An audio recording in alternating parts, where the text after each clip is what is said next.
McDaniel, depending on where you find me.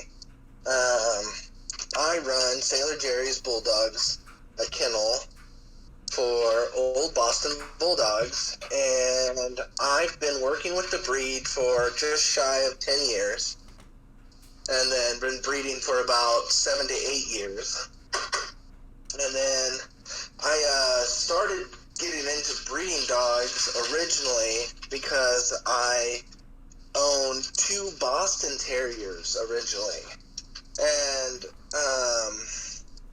I had done a lot of studying into the Boston Terrier breed and the history about them, and one of the dogs that came up was the old Boston Bulldog.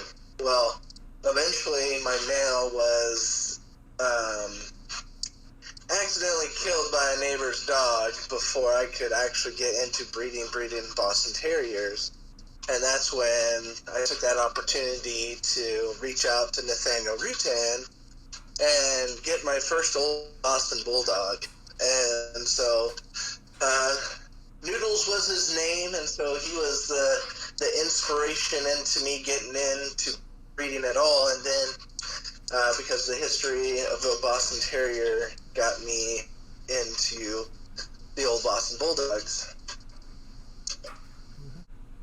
So ideally, my bloodline comes from the Rutan bloodline, and the Rutans wanted to recreate what was known originally as the round-headed bull and terrier of the Boston era from the 1800s, and to create a bulldog that you could carry under your arm that was still tough and tenacious and be able to do general good work for rodents and the whole 9 yards. Anything from mice and raccoons all the way up to coyotes and catching pigs. So these dogs are quite versatile and strong,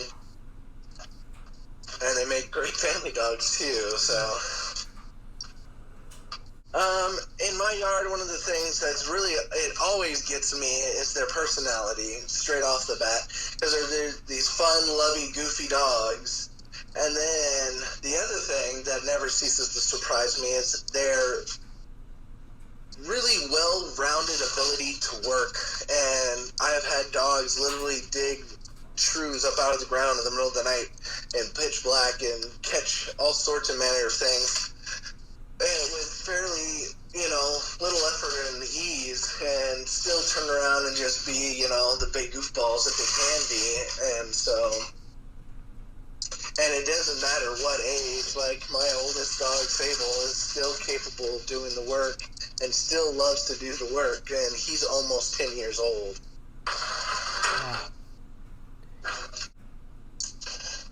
I think the biggest issue for me is there is a bit of male aggression with between male dogs, but it's mostly because they're trying to figure out who's, king of the yard. That is one thing that I would like to tone down on a little bit, but, that's something that I'm not sure is anything that you could really fix at all, but that is one of my least favorite issues about the dogs. What are some of the activities you do with your breed? Well, we live out here in a good plot size of land, so we have about 12 acres. We typically run the dogs all throughout the woods. We do ratting, a whole lot of ratting actually, and we're about to start getting into doing things, bigger game and stuff, and start getting into training dogs to help remove things like raccoons and coyotes from people's properties, and catching people's feral pigs out here. And so that's the general working goal for us. And so we'll be doing all that kind of running, exercise, and training. And then, of course, the dogs also really love just playing ball. So Right. That is definitely one of the things that we love to do too. So I kind of went with the general form of like the old breeders that were, in the 1800s breeding dogs to work and whatnot, and their goals were strength, stamina, and agility, and those are the things that I put, at the very top of my breeding program. And then, of course, I still want to make sure that we're maintaining that goofy, playful behavior. And on top of that, health. And so those are like the good personality, good health, and then strength, stamina, and agility, which I kind of think that health should be lumped in with that, the strength, stamina, and agility is like the dog should be able to still be able to do everything and be healthy. And if you're able to accomplish those three things, your dog should be healthy in general. What would you say the correct standard for the old Boston Bulldog is?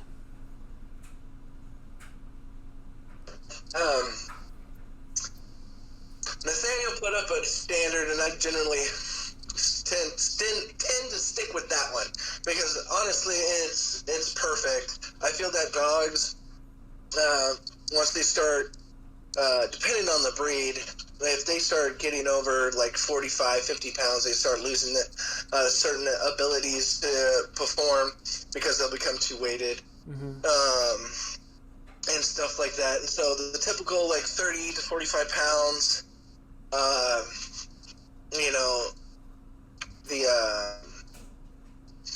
the head and form and everything that he's talked about, all that is like, I think is right nailed on the head. And especially since it's his family's breed too, it's out of respect. I don't want to go too far out of his, out from his family's idea of the dog either. And so I tend to stick with his idea of the line and what it should be represented as a standard.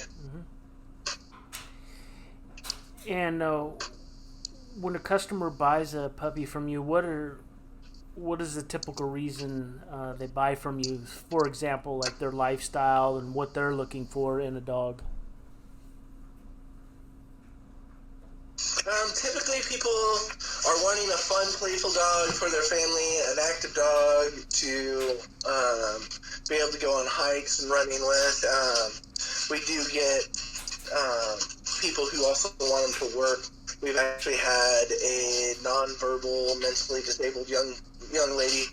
Her family bought one of my puppies for her as a service animal, and they're doing great from the last I heard. And so, but primarily the people who are buying dogs are the higher level activity people or the people wanting to work. And so we had another couple buy a couple of dogs off us for coyote control out on their farm. And so, these dogs are, like I said, really versatile, so they kind of fit in a lot of homes, but primarily we're getting the people who just are really active and want somebody to play and have fun with. Right. Do you think they would excel at something like canine sports? I've thought about it, and I think so. I mean, they're really quick to pick up new instructions, and they learn really quick. They're really athletic.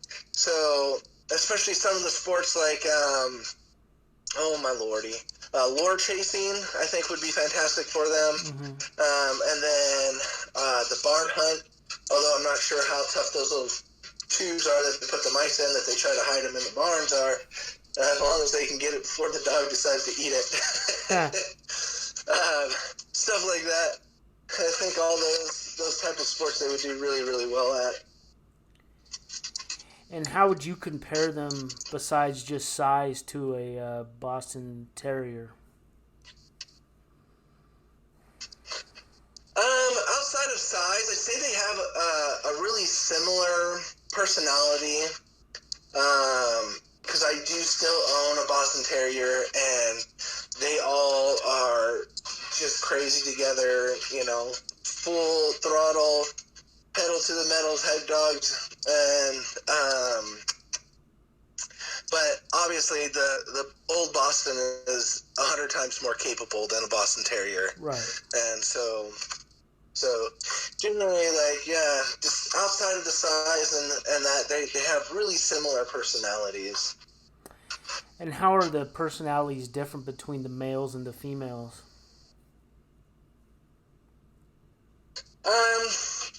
Well, the girls tend to be a little bit more bullyish. They like to try to bully people into playing with them or doing stuff with them. And the males are just pretty, you know, happy to be around. Unless they're around other males, then they try to see who's in charge. And so then you get the issues there.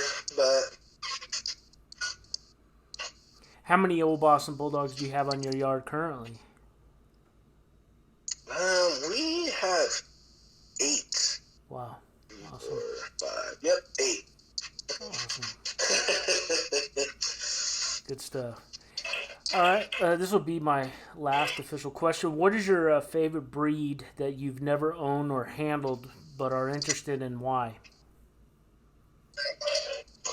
That's a tough question. It would be, there's 2 of them that immediately pop to mind would be either the Irish Wolfhound, just because I really like the history behind them, and obviously their size always gets me because I think they're just this crazy dog breed that I haven't had a chance to ever really do anything with. And then the other one would be a Chow Chow, just because I really like I guess I like the way they look, I guess, and so it's been many, many years since I've actually seen or interacted with the Chow. Yeah. When I was a kid, I guess, our neighbors had Chows and stuff, and so I always would go over there and play with them, but I don't know how things have come along with them, but yeah.